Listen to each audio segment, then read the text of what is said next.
Purposely. Your life, God's purpose. Listen at onpurposely.com. The children in our elementary age grades, the early primary grades, are getting ulcers and migraines because of the stress. And again, it's forcing them into this mold and this pattern that if you don't conform, if you don't do a particular way of learning, there's something wrong with you. No, I object. I firmly object. There is not something wrong with you. God created us to be so unique. He created every single child for a purpose only they can fulfill.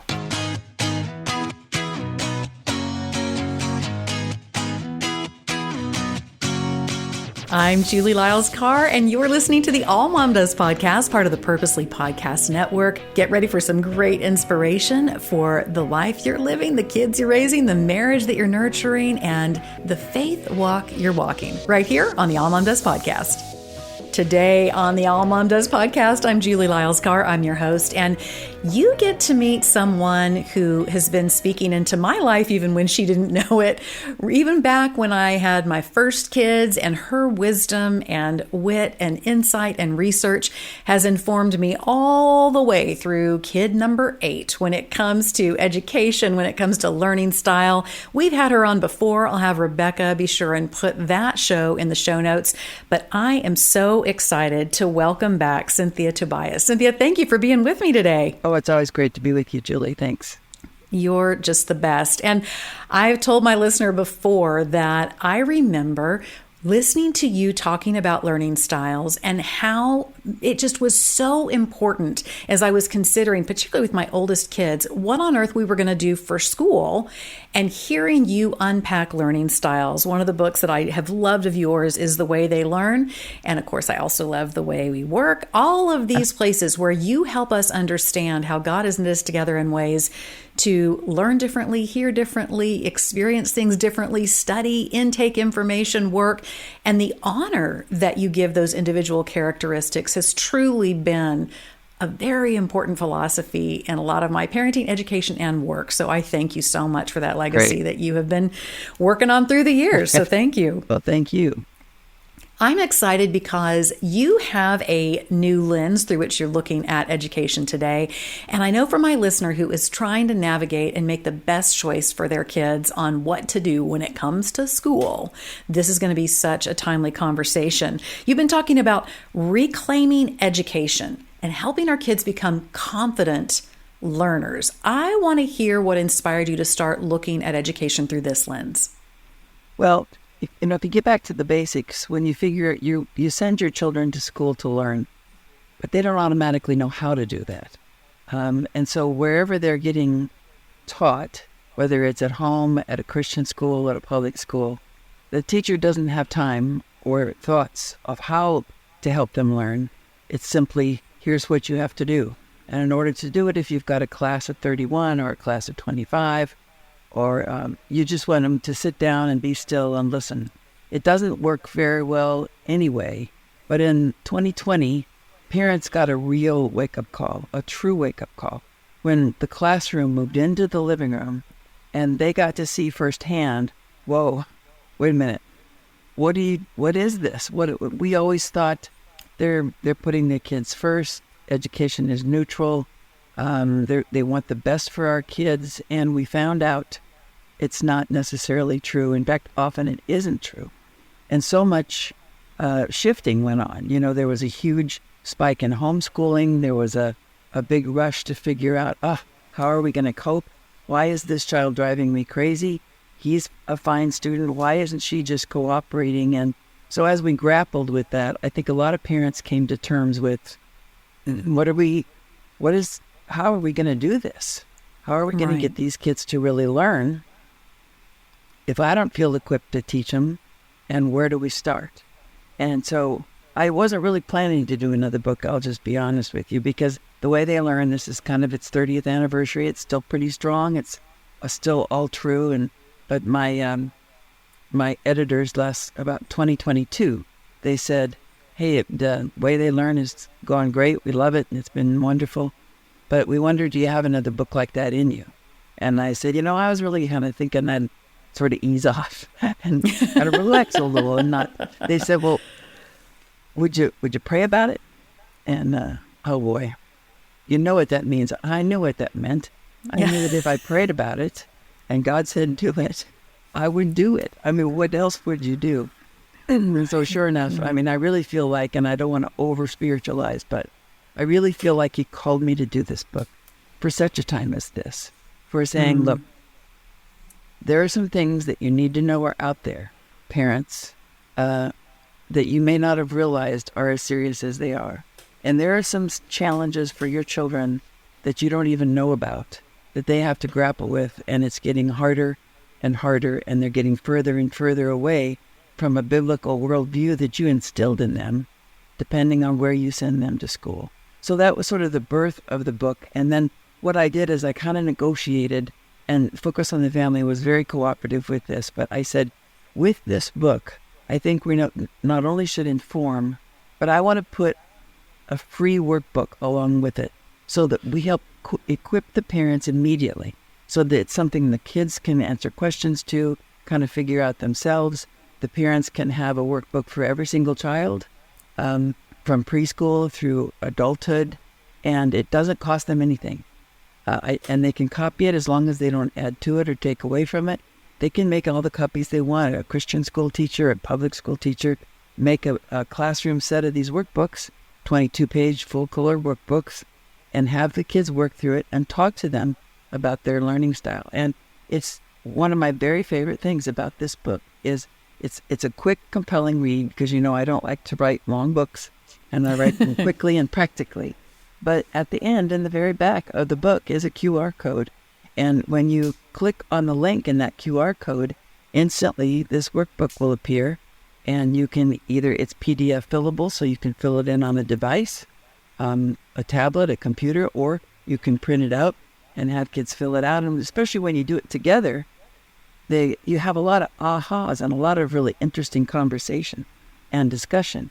Because once again, we do go through the learning styles. We've kind of honed them down into something very understandable and very practical. And so I'm very pleased to be affiliated with Focus on the Family and Tyndale Publishing. They were hand in hand with me on this one, even though at the beginning it was a little, but they were going, whoa, this seems kind of bold. This seems kind of, you're getting kind of out there with some of this, but okay, we'll do it. And that's how it happened. And here it is. The book is out.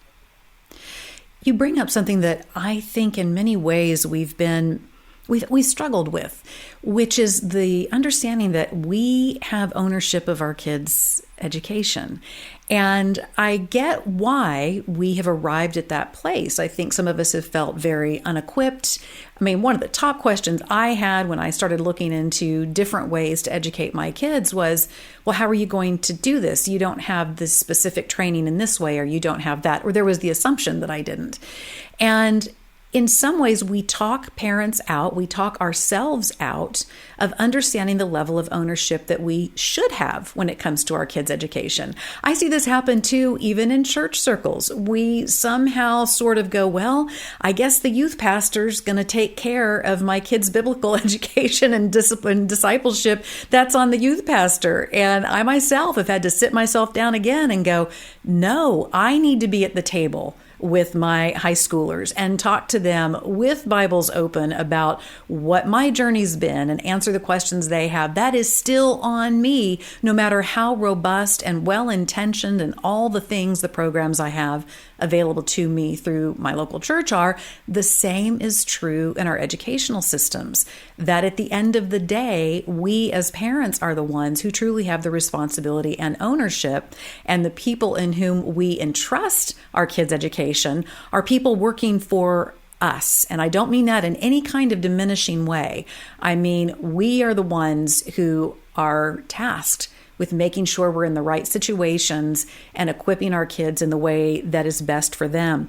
I love the subtitle of this book about teaching our kids how to be confident learners. One of the things that I've definitely noticed through the years with several of my kids within my own experience in education is the challenge when you learn differently or you approach content and information differently than what seems to work well for the other, say, 45% of the classroom, and how it can make you feel like you're the dum-dum. You're the one who can't figure it out. We had a family myth for a long time, Cynthia, that Julie was bad at math. And this was the family joke for a long time, except when my brothers and I went for our standardized testing to get into college. And yes, I'm going to say this in a very self-aggrandizing and redemptive moment. And I scored higher than both my brothers. And I was able to test out of all my college math requirements in my pre-med degree. But I would have told you, because of my experience in the traditional classroom in math, that I was terrible at math. I had no confidence in it, Cynthia, because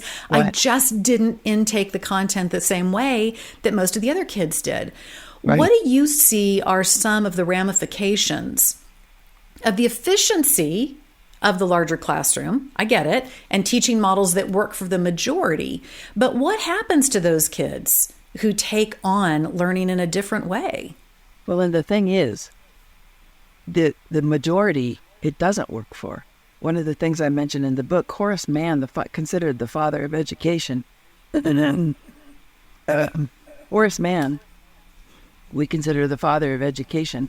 His model that he came up with 175 years ago was all children of the same age are in the same grade. They learn the same way at the same time, the same length of time. And we take the subjects and we divide them all up into hours to be taught separately and to be tested with a test. And that's it. Well, first of all, we know all children don't learn the same way. And we know all children the same age don't necessarily belong in the same grade.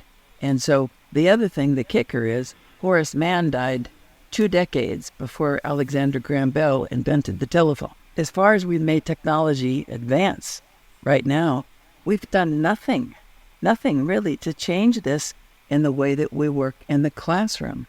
And the Dell Futures report came out just a few years ago saying, the kids that are in K-12 right now, 85% of them are going to end up in a job that hasn't been invented yet. They said, please, while you're teaching them, teach them how to keep learning, because what they learn in school is going to rapidly change. It might even instantly change. Might be obsolete, yeah. We lack confidence. I mean, let's face it. We do lack confidence. No matter what your college degree is, there's an area of weakness where, if I were going to homeschool, if I had been homeschooling my children, I would have said, there's no way I'm going to teach them history or math or advanced science or, I lack the confidence. But what we have to remember is to go back to, we're partners with our kids in learning. We find out, where do they best learn? How do they best learn? Would it be at home? Would it be in a hybrid situation? Would it be in a Christian school? What can we afford? How can we do this? And we have to take into account more than just simply the child is this age and needs to know this amount of learning. It's too important to consider worldview. And I think what happened, Julie, in 2020 was the whole worldview thing came into sharper focus. And we figured out, wait a minute. They're teaching our children from an entirely different worldview than we believe. There's nothing in the secular humanist worldview that really gets along with our biblical or matches our biblical worldview at all. So at the very least, we do need to be instilling in them a very strong foundation in that biblical worldview. But we need to be equipping them to say, I'm going to have to do some hard things, and I'm going to have to figure out what do if I run into something I don't understand? What if something's hard for me? How am I going to do it? No teacher out there has time to teach that to 20 or 30 kids.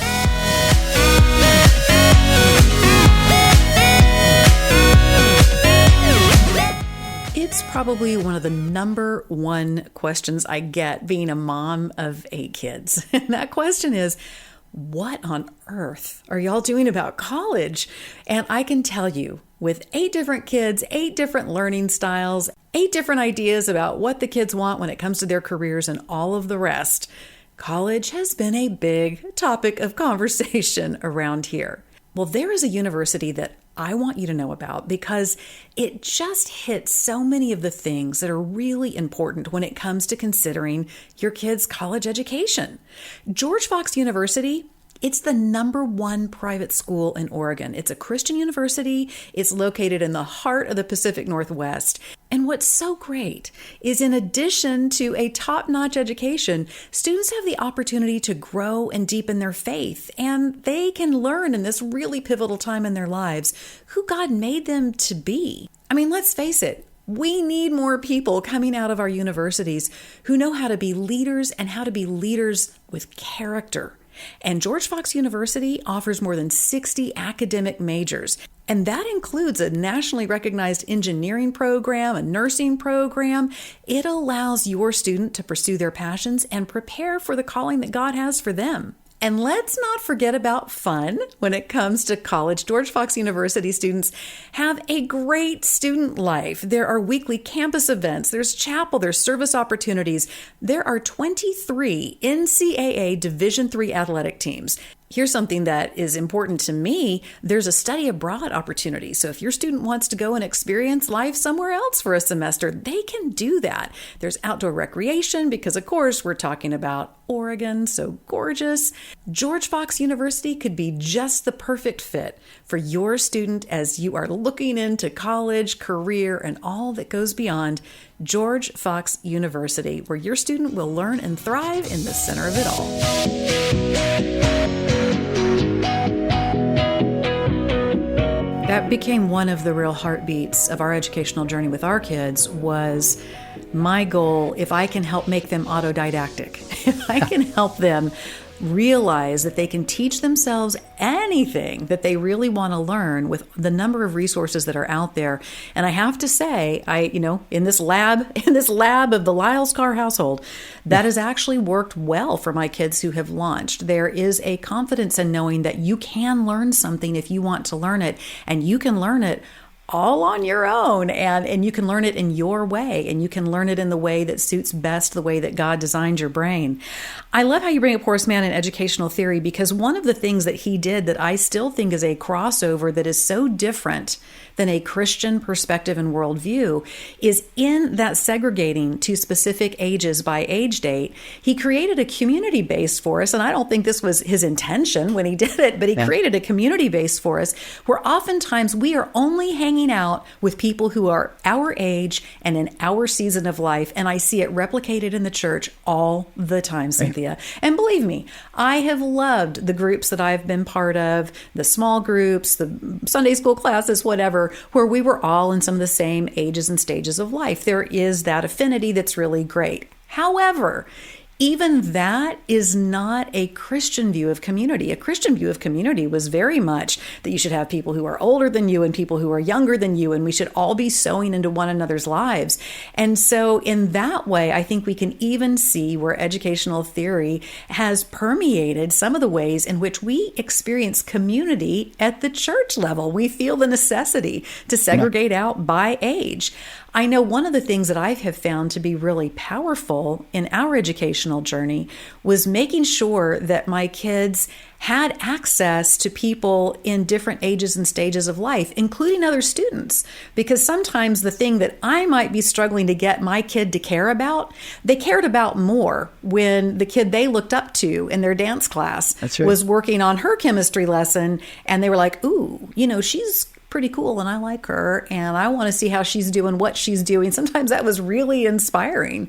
Right. How can we make that part of our experience in education where we're not so siloed in terms of just a specific age or grade, meaning you're only hanging out with these people who were born between this date and this date?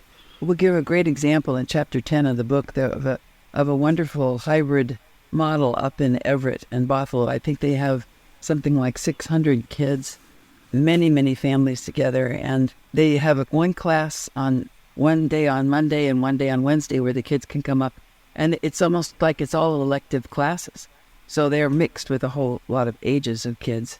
And the other thing that needs to be mixed, though, I think, Julie, is that when you think about, like, what struck me when I was doing research for this book, the Department of Education and how greatly increased the special education Disabilities Act has been, and how attention deficit hyperactivity disorder has now been classified as a psychiatric disorder, and how there's no way to really tell that this. When you say a child has an attention deficit, my first question is always, well, what were you asking her to pay attention to? Because that really makes a difference. And some of the shocking statistics, according to the American Psychological Association, 1 in 10 preschoolers in school right now, 1 in 10 preschoolers has had thoughts of ending their life. And the children in our elementary age grades, the early primary grades, are getting ulcers and migraines because of the stress. And again, it's forcing them into this mold and this pattern that if you don't conform, if you don't do a particular way of learning, there's something wrong with you. No, I object. I firmly object. There is not something wrong with you. God created us to be so unique. He created every single child for a purpose only they can fulfill. And I was just with a group of parents this last week, and one mom raised her hand and she said, well, how can you know, how can you just decide what their learning strengths are? And I asked the group, I said, well, do any of you have kids that are irritating you right now, annoying you? Lots of hands went up. The chances are good it's because they just don't do it like you do it. I mean, let's just be honest. The kid who talks and talks and talks and talks and won't shut up and talks and interrupts, well, okay, it is annoying, but it's also pretty highly auditory, which means he's probably trying to learn. The auditory who needs to learn by hearing needs to learn by hearing themselves, right? So until he hears his own voice say it, he's not going to get it and remember it because he doesn't have a chance to talk about it. Versus the visual kid like me who I'm just trying while you're talking to picture what you're talking about. So if all you're doing is talking, I'm clutching at straws trying to figure out, what do you mean? I can't even see that in my mind. And I look like I'm daydreaming. I look like I'm not paying attention. Well, I just don't get it. And that kinesthetic child who's constantly moving. Well, there's a really good reason she's moving. Speaking on my own behalf again, too. If I'm where I can't move in order to learn, and I can't move, my body's only thinking about one thing. My body's screaming at me about one thing. What is it? Moving. So as long as my body is talking that loud and says, if you don't move, you can't listen, then until I can move a little, even if I'm just turning in my chair, my body goes, okay, you can go ahead and pay attention now because you've got to let me move. I was recording my audiobook a 3 weeks ago, just in this tiny little studio, and I was holding very still because it's important with the microphone. And she had to stop me a few times. She goes, "You really do move a lot, And I said, "I do." I mean, because I'm holding still. This is my version of holding still. She said, "Well, yeah, you lean back and then you lean forward and you're turning in your seat." And I said, "I don't even know I'm doing that because I'm so focused on the task." But she's focused on, you have to sit still. You cannot have your body moving and bumping into things.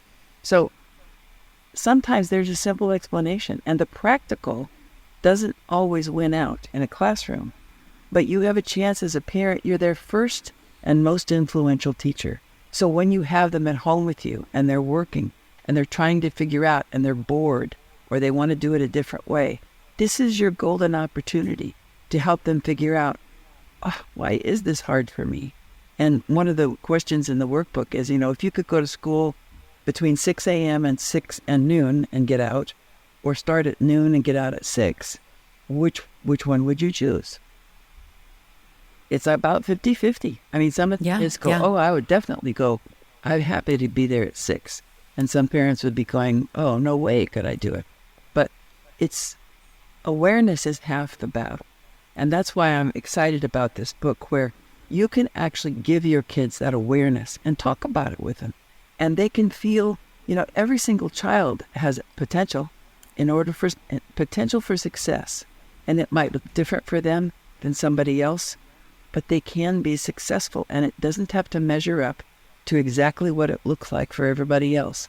And that's when you really get this empowerment, not only of who I am that God created me to be, but what do I need when I get in new situations and circumstances and they don't match what I naturally am? How do I cope? What do I do? What do I know about myself that I'm going to need that can help me cope? Right. I think that's such a beautiful way to wind that around, because it is going to be difficult, even in a homeschool environment, Christian school environment, hybrid environment, whatever the environment is. It's not always going to exactly match, even with the best awareness, what each individual kid might need. I even know in our homeschool experience, believe me, I was doing backflips, trying to do what I could to accommodate as best I could the different learning styles in our household. And then there were simply times, just for survival, I needed everybody to line up and do it a certain way for my own mental health. And that's an important key, because one of the things that we do with this book and with teaching your kids about it is you're shifting responsibility to them for their own success. Because when they're involved in finding solutions for their own success, when they leave you, they're practiced at it. We have a formula for success in the book and the workbook. Know your strengths, you figure out what you need to succeed, and then you prove that it works, because the accountability is there. But just like you're the perfect example, you've got 8 kids learning 8 different ways.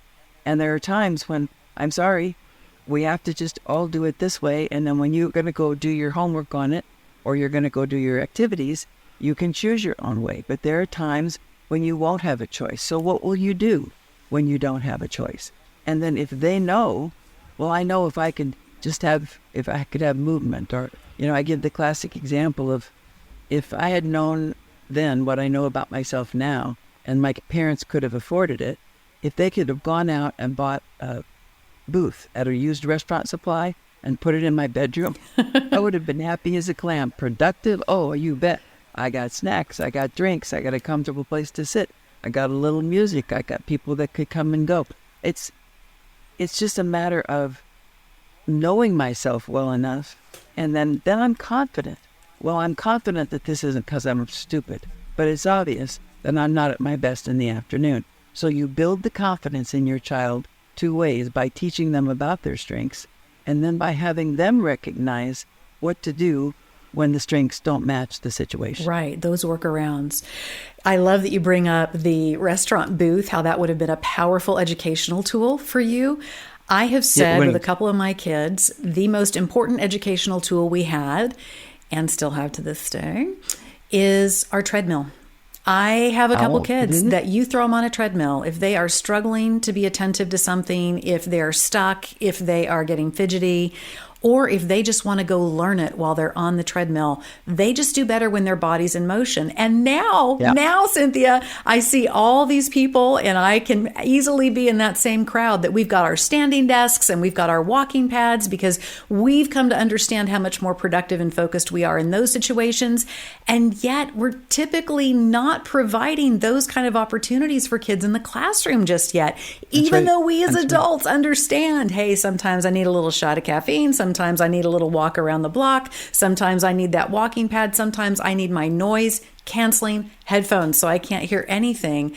And yet we expect our kids to somehow be able to work at a premium in less than ideal circumstances. Part of what I've always loved in your work is your boldness to disconnect learning style from imagined behavioral issues. It took me a long time to get this, Cynthia. I had a couple kids who truly, it would not look like they were listening to me at all. They would be standing on their heads and playing with Legos. And yet, when I would say, so what did you hear me say about the Greek general so-and-so? They could repeat it back to me, understand it, ask questions that made sense, even though in the visual space, most people would have thought they were not paying attention. Why do you think we've gotten to a place where we have such a strange and rigid expectation for what we think attentive behavior looks like? I think it's because we want control. If you think about the control that a teacher wants in the classroom, on a grander scale, the control that maybe even some political pressures, the control they want to exercise Back in 2022, there was a tweet, and I put it in the book, from the National Education Association that said, "No one knows better than your educators what your child needs to thrive and be loved." Well, I'm sorry, that's not true. No one knows better than my parents what I need. And you want to control the classroom, and it's natural. I taught in public school. It's natural because you can't have everybody going every which way while you're teaching them. So it does take more effort, and it does take more discipline on the child's part as well. But the way in which we teach it and how they stay intact in their self-esteem and their self-concept that says, okay, I'm not stupid, but I definitely am going to have to really do something drastic to get through this class. So what can I do? And that's, again, it comes all down to that practical aspect that says, how do we make sure our children still know that they are fearfully and wonderfully made, when sometimes the whole world is telling them, if you don't conform to this, you have to take special medication, you have to take special measures, you're not normal, you're not like everybody else. The Bible doesn't want me to be like everybody else. The Bible wants me to be like Jesus, yes.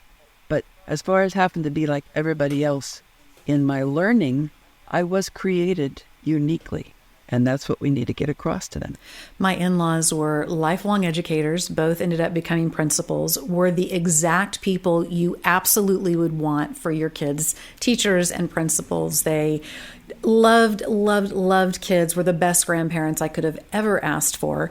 And I will say, particularly my mother-in-law, knew how to, in a very benevolent way, rule a classroom and rule it well with a great deal of efficiency and organization, and yet somehow still be able to honor kids in a unique way. It didn't mean she was always able to make accommodations for every learning need. It didn't mean that she was trying really out there kind of stuff. But she was very much, and my father-in-law too, very much wanting kids to succeed.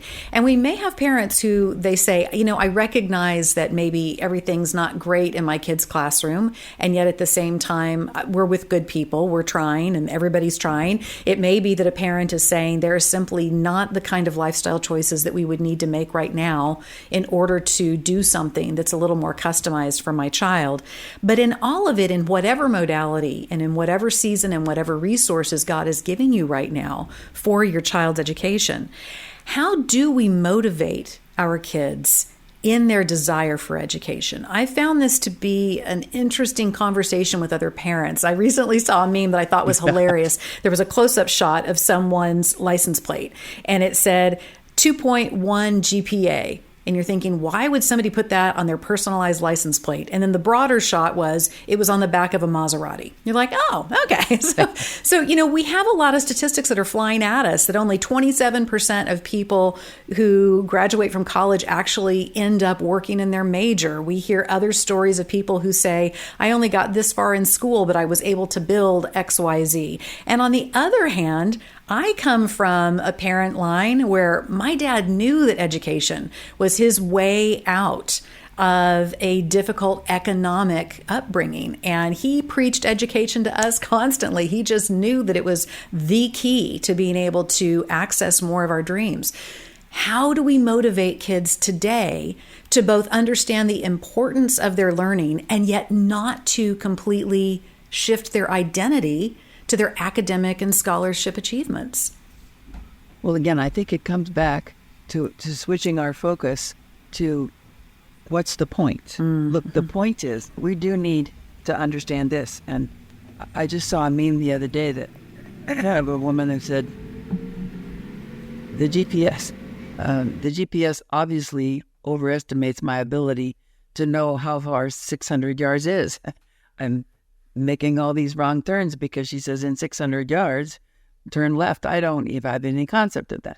I mean, you getting practical concepts across, but also when they have to do difficult things, to practice saying, okay, this has to be done. Why do you think this is frustrating you? What do you think would make it easier for you to memorize this?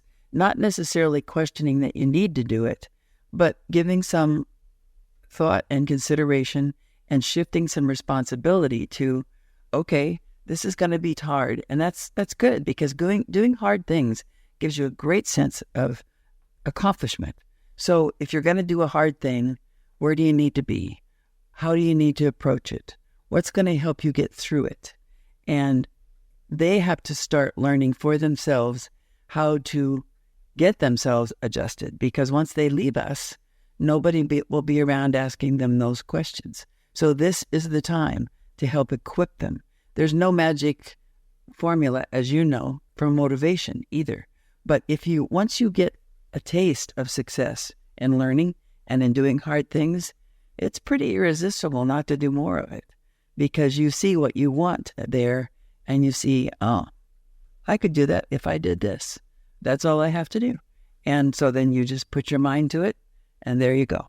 I love those thoughts on motivation, because it is so individual, but you're right. When we have failure after failure, we're creating neural pathways that make us feel like we can't do it. But if we can have little micro successes along the way, and I think that's part of what's important for me as a parent too, is, maybe we do want the kid to come home with the 100 on the spelling test, but we have to acknowledge that in their learning style, this, really straightforward kind of, spelling test, do it this way, it may not be a fit. So for that kid to come home and to have gotten, 4 or 5 out of 10, that could be amazing. And to be willing to celebrate that win for the purpose of creating those better neuro pathways to say, oh, well, I got to 4 or 5, right? Maybe next time I can get 6, instead of trying to work against the other direction, going, why can't you do this? You're only solidifying for that kid an even more difficult learning curve to try to have to overcome, because now they're associating it with failure.